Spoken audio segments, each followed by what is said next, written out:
Você já ouviu falar que, na verdade, não existem novas histórias? Todas as histórias, elas são, na verdade, variações de um pequeno punhado de histórias?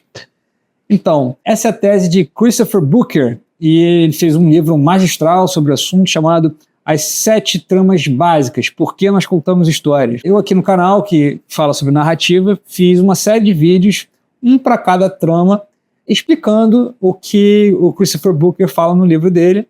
Né, esses vídeos eles seguem mais ou menos uma estrutura de ressaltar a importância de cada uma dessas tramas, mostrando exemplos de sucesso enorme de tramas que seguiram essa estrutura, de filmes, livros, etc. Depois eu dou uma pincelada no que seria o enredo dessa trama e depois eu tento achar os motivos para que essa trama seja tão essencial para a humanidade, né? Segundo a tese lá do Christopher Booker, que são motivos psicológicos, né? O problema disso é que ficou extenso, né? São 7 vídeos, então esse vídeo aqui de hoje, o intuito dele é fazer um resumo. Então eu fui lá nos vídeos antigos e peguei mais ou menos a parte onde falava sobre o enredo de cada trama, e eu acho que ele serve para você que quer só saber como são essas histórias, qual é o enredo delas, ou se você talvez está pensando em escrever alguma coisa, já tem alguma ideia, você aqui consegue rapidamente nesse vídeo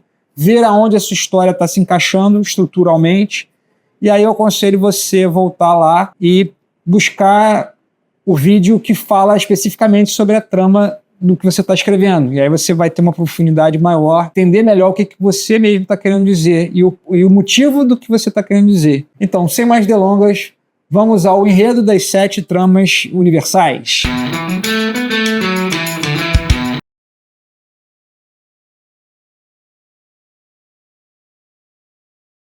Começa a história, você fica sabendo que tem um negócio muito grande, distante aí. Esse monstro ele pode assumir a forma humana, por exemplo, um gigante ou uma bruxa, a forma de um animal, um lobo, um dragão, um tubarão, ou uma combinação de ambos.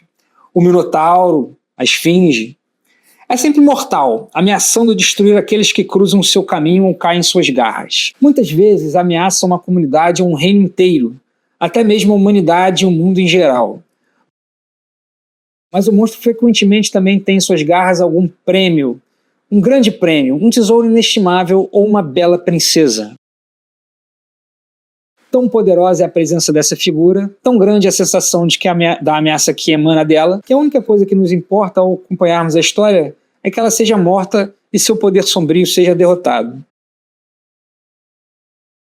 Eventualmente, o herói deve confrontar o monstro, frequentemente armado com algum tipo de arma mágica, e geralmente em um ou perto de seu covil, que provavelmente pode ser uma caverna, uma floresta, um castelo, um lago, um mar ou algum outro lugar profundo e fechado.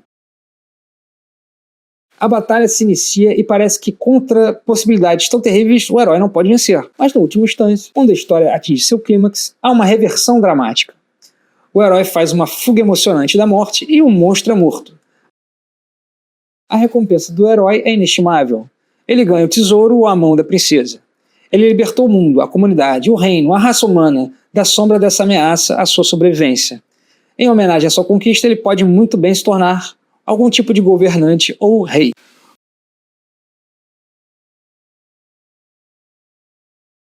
A gente pode encontrar o tema central da pobreza e riqueza em quase todo tipo de narrativa, e é tão antigo quanto algumas das histórias bíblicas e tão moderna quanto histórias da Hollywood moderna. Você pode facilmente reconhecer naquele tipo de filme onde uma garota que está começando a dançar, vai dançando e vira rumo ao estrelato, ou aquele garoto humilde que se muda para Los Angeles e é atacado por bullies só para no final conquistar a garota e virar o campeão do karatê. Essência da trama da pobreza à riqueza. O primeiro ponto é que o herói ou a heroína é jovem. Geralmente esse tipo de trama faz um esforço para mostrar que é uma pessoa em formação. Geralmente apresenta ele na infância ou logo antes da vida adulta. O segundo ponto é a inferioridade. Esse tipo de história geralmente nos mostra no começo como o personagem principal está na base da pirâmide e todos ao seu redor o menosprezam e acham que ele é de alguma forma inferior. Terceiro ponto é o altruísmo versus o egoísmo.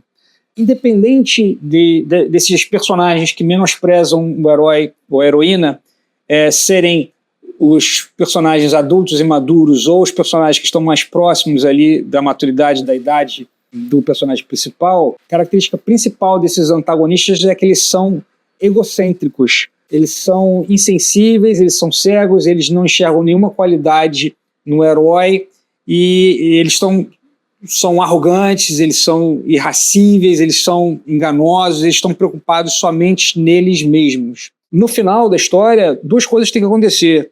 Uma, que esses personagens que são antagonistas, eles vão desaparecer completamente ou simplesmente vão ser frustrados nas suas intenções. E a segunda é que o herói ou a heroína, eles vão ter as suas características plenamente reconhecidas. Isso vai elevar eles a uma posição grandiosa. O quarto ponto é o merecimento. Notem que a transformação externa, essa ascensão, essa posição gloriosa da história, seja ela qual for, a vitória, o prêmio, essa ascensão à riqueza, ficar rico ou conquistar a coisa que precisava conquistar, é apenas, na realidade, uma alegoria para a transformação interior. Transformação ou da revelação das qualidades do personagem principal. Ou seja, o altruísmo é a verdadeira glória, né? É por causa desse altruísmo que se manteve impassível e que foi revelado ao mundo, em que esse personagem ele ascende para uma posição de destaque. O quinto ponto é a maturidade. Óbvio que no final da história, esses personagens, o herói ou a heroína, eles não são mais aquela figura desajeitada, aquela figura oprimida do começo da história. Eles se desenvolvem ao longo da história. E o que acontece com eles é que finalmente eles revelam as qualidades interiores para o mundo.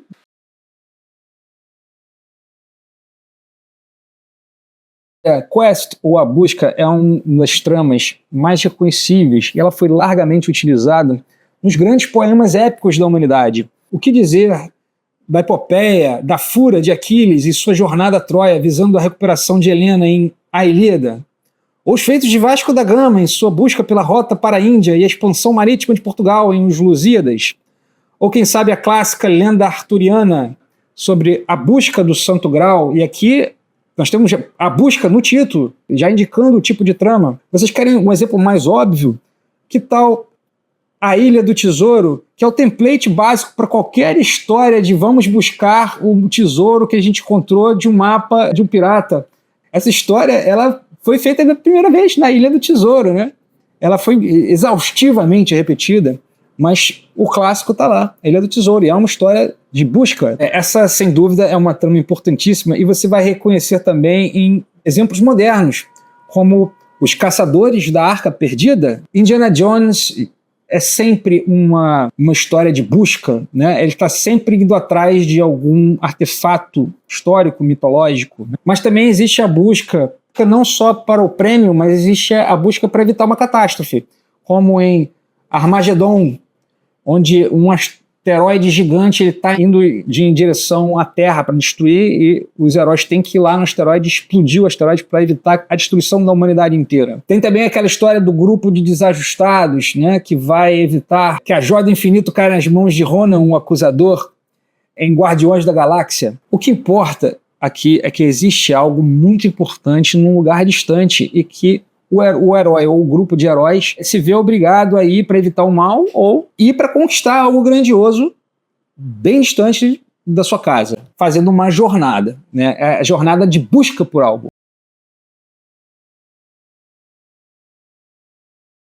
A trama essencial de Viagem e Retorno consiste no fato do herói, a heroína ou o grupo central de personagens viajar para fora do seu mundo habitual, familiar, para um mundo completamente isolado e desconcertantemente anormal, completamente diferente da onde eles começaram a história, o mundo de origem deles. E a princípio, esse mundo estranho, ele pode parecer encantador, pode haver alguma diversão com as peculiaridades e estranhezas desse novo mundo, mas aos poucos uma sombra vai sendo apresentada, uma ameaça surge, os heróis ou heroínas ou grupo de personagens central, eles se sentem cada vez mais ameaçados ao ponto de se sentirem presos, e é muito comum que o final da história seja uma fuga emocionante desse mundo de volta para o mundo original, familiar, de onde eles saíram no começo da história.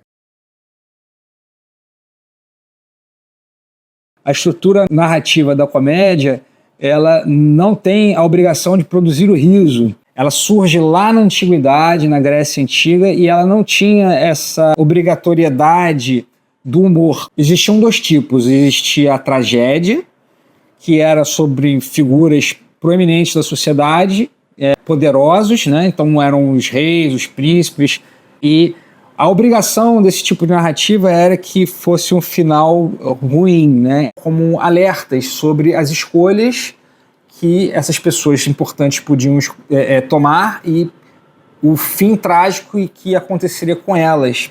E a comédia era outro tipo de história que era o inverso disso, né? Então, em oposição lá às figuras poderosas, nós tínhamos o cidadão comum. E a obrigação desse tipo de narrativa era ter um final feliz. Então, nós estávamos discutindo ali o papel social da pessoa comum. O começo da história ela tem uma confusão que no final ela é desfeita, essa confusão.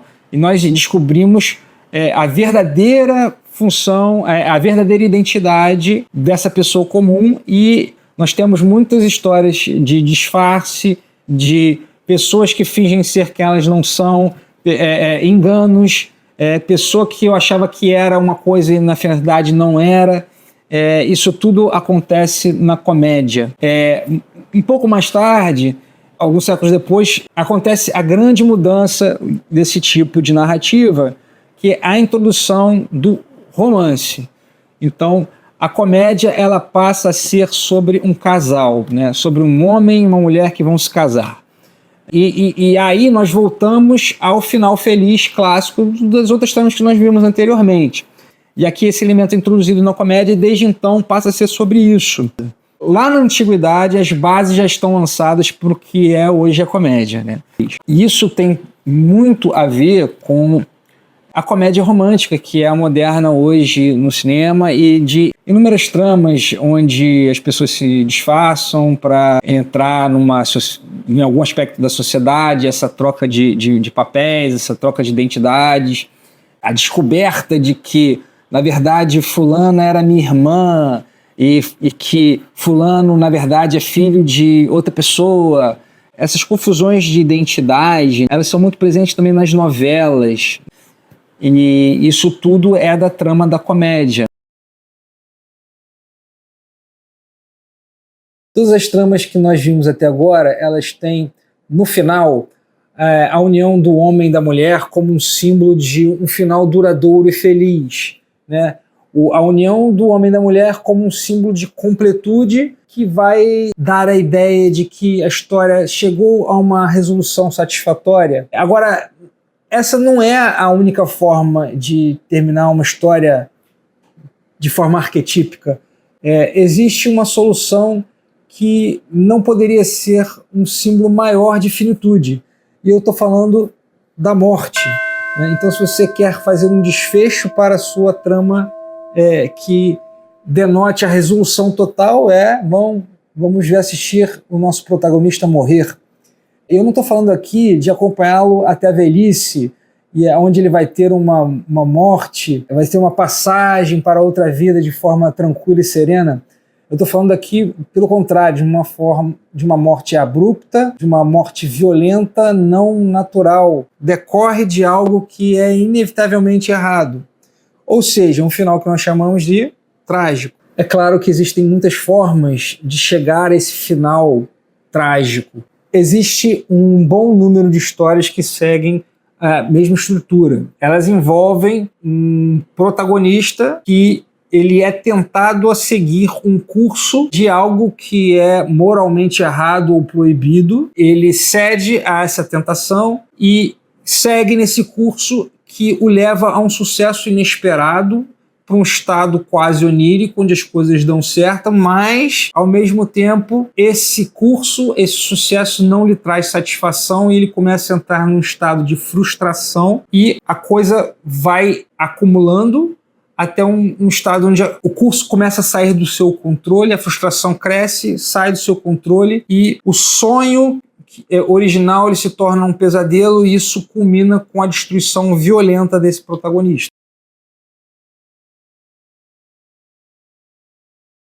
A trama do Renascimento é como uma continuação da trama anterior, chamada Tragédia.